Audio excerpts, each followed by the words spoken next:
जय माता की। गणगौर तीज व्रत की आप सभी माताओं बहनों को हार्दिक शुभकामनाएं। माता रानी की कृपा आप सभी पर बनी रहे और आप लोगों को अखंड सौभाग्य का वर प्राप्त हो और कन्याओं को मनचाहा वर प्राप्त करने का वरदान प्राप्त हो। तो आज मैं आपको इस वीडियो में बताऊंगी गणगौर पूजन विधि और गणगौर की कथा। लेकिन कथा शुरू करने से पहले मैं आपसे कहूँगी कि यदि आप मेरे चैनल पर पहली बार आए हैं तो सब्सक्राइब कर लें ताकि आपको और भी जानकारी मिलती रहे। वैसे तो गणगौर व्रत मुख्य रूप से राजस्थान, मध्य प्रदेश, उत्तर प्रदेश, गुजरात में मनाया जाता है। यह व्रत सुहागिन स्त्रियां अपने पति की लंबी आयु के लिए, अखंड सौभाग्य के लिए करती हैं और कन्याएं भी अच्छे वर की, मनवांछित वर की प्राप्ति के लिए यह व्रत रखती हैं। प्राचीन काल की बात है कि एक बार माता पार्वती भगवान शिव धरती पर भ्रमण करने के लिए निकले। तो भगवान शिव जी ने माता पार्वती से कहा कि ठीक है, धरती पर भ्रमण के लिए चल रहे हैं, लेकिन वहाँ पर कोई भी दुखी व्यक्ति, प्राणी आपको तुमको कोई भी दिखे तो उनकी इच्छा पूर्ति के लिए आपको कोई किसी भी प्रकार की जिद नहीं करनी है। ऐसी बात भगवान शिव जी ने माता पार्वती से कही और भ्रमण के लिए निकल गए। वहाँ चलते चलते जब वो एक स्थान पर पहुँचे, जगह पर पहुँचे, तो वहाँ पर उन्होंने देखा कि एक घोड़ी, माता पार्वती ने देखा कि एक घोड़ी वहाँ पर तड़प रही है, दर्द में, पीड़ा में। तो भगवान शिव जी से पूछा कि इसको क्या तकलीफ़ है, ये क्यों इतना तड़प रही है। तो भगवान शिव जी ने माता पार्वती से कहा कि कुछ नहीं देवी, ये तो माँ बनने वाली, इसको बच्चा होने वाला है, इसलिए इसको बहुत पीड़ा हो रही है।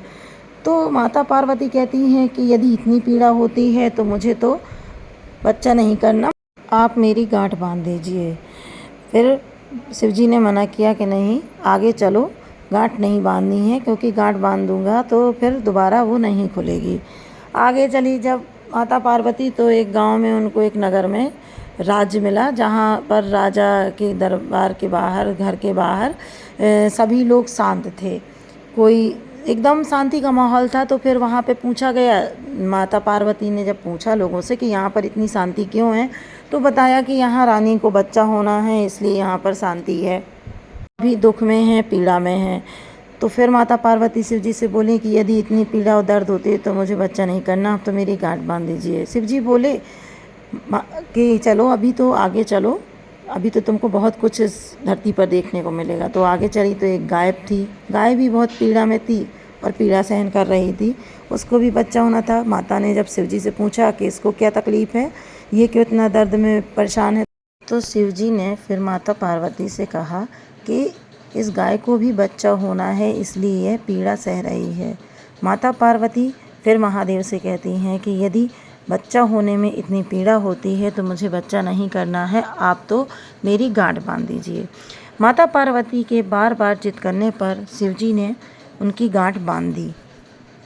इस प्रकार माता पार्वती और शिवजी जब आगे बढ़े तो एक गांव में, वहां पर गणगौर तीज की कुछ महिलाएं व्रत रखे हुए थी और पूजा कर रही थीं।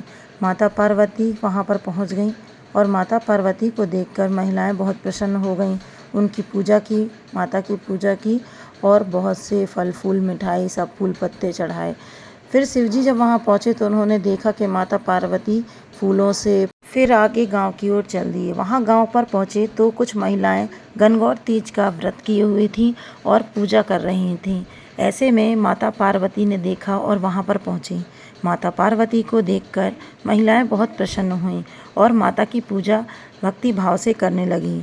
उन पर फूल पुष्प सब अर्पित किए और सुहाग का सामान चढ़ाया, जिससे माता ने भक्ति को देखकर प्रसन्न होकर उनको अखंड सौभाग्य का वरदान दिया और उनको आशीर्वाद दिया। जब शिवजी ने देखा कि माता पार्वती कहाँ हैं, तो उन्होंने देखा कि पत्तों और फूलों से ढकी हुई माता पार्वती को देखा और फिर माता ने जब शिवजी को देखा तो वह बाहर निकल कर आई। इसके बाद जब माता पार्वती जी, शिवजी आगे बढ़े तो उन्होंने देखा कि कुछ महिलाएं पूजन की तैयारी किए हुए, ब्राह्मण बनिया की जो घर से महिलाएं थीं, उनकी सजने में उनको थोड़ी सी देरी हो गई, आभूषण, स्नान, पकवान तैयार करने में। पूजा में देरी हो गई थी। तो माता पार्वती की उन्होंने भक्ति भाव से पूजा की, माता ने उनकी पूजा स्वीकार की। लेकिन जब सुहाग देने की बारी आई तो महादेव जी बोले कि आपने तो इसके पहले उन स्त्रियों को पूरा अपना सुहाग दे दिया, अब आप सुहाग में क्या देंगी। तो माता ने आशीर्वाद के रूप में अपनी छोटी उंगली से मेहंदी और काजल, आँखों से काजल लिया और मांग का सिंदूर लिया और एक जल में घोल लिया, एक जल का कलश था उसमें घोल लिया और उस जल को उन महिलाओं पर छिड़काव कर दिया। इस तरीके से माता ने अखंड सौभाग्य का उनको वरदान दिया। फिर वहाँ से वापस चल दी। जब वापस लौटी तो देखा उन्होंने कि जो गाय थी वो अपने बछड़े के साथ बैठी हुई थी और बहुत ही खुश थी। तो शिवजी से पूछा जब माता पार्वती ने कि ये इतनी खुश क्यों हैं, तो शिवजी ने बताया कि ये अपने बच्चे को देखकर खुश है और बहुत प्रसन्न है। तो माता बोली कि यदि ऐसा है और बच्चे को देख के इतना प्रसन्न है तो मुझे गांठ खुलवानी है, मुझे भी बच्चा चाहिए। तो शिवजी बोले नहीं, ऐसा नहीं हो सकता है और चलो अब।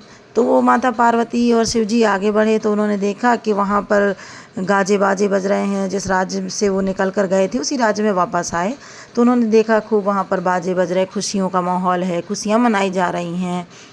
फिर माता ने जब वहाँ पर पूछा कि यहाँ पर इतनी खुशियाँ क्यों मनाई जा रही हैं, तो वहाँ पर एक आदमी ने बताया कि यहाँ पर रानी को बेटा हुआ है, इसलिए हम सब लोग यहाँ पर खुशी का माहौल किए हुए हैं, खुशियाँ मना रहे हैं। तो माता पार्वती ने सोचा कि यहाँ तो सब लोग खुशियाँ मना रहे हैं। फिर महादेव जी से कहा कि आप मेरी गांठ खोल दीजिए, बच्चा होने पर इतनी खुशी होती है, इतनी खुशी मनाई जाती है। लेकिन शिव जी ने मना कर दिया। आगे चली, फिर उनको वो घोड़ी मिली जिसको उसने जाते समय देखा था, माता जी ने जाते समय देखा था पीड़ा में, लेकिन अब वो बहुत खुश थी अपने बच्चे को देखकर। माता ने शिवजी से उसकी खुशी का कारण पूछा तो शिवजी ने कहा कि ये भी अपने बच्चे को देखकर बहुत प्रसन्न है। फिर माता बोलती हैं कि आप तो मेरी गांठ खोल दीजिए, बच्चा होने पर इतनी खुशी मिलती है, मुझे पता नहीं था। लेकिन महादेव ने मना कर दिया कि नहीं, अब ऐसा नहीं हो सकता है और तुम्हारी गांठ अब लग चुकी है, अब गांठ नहीं खुलेगी। माता पार्वती बहुत क्रोधित हुई इस बात पर और क्रोधित होने के बाद वो एक मक्खी बन गई। मक्खी बनने के बाद वह महादेव की जटाओं में समा गई और जब महादेव ने उनको ढूंढने की कोशिश की तो वो नहीं मिली। फिर महादेव ने उनकी गांठ खोल दी और माता पार्वती और शिव जी अपने कैलाश के लिए वापस आ गए।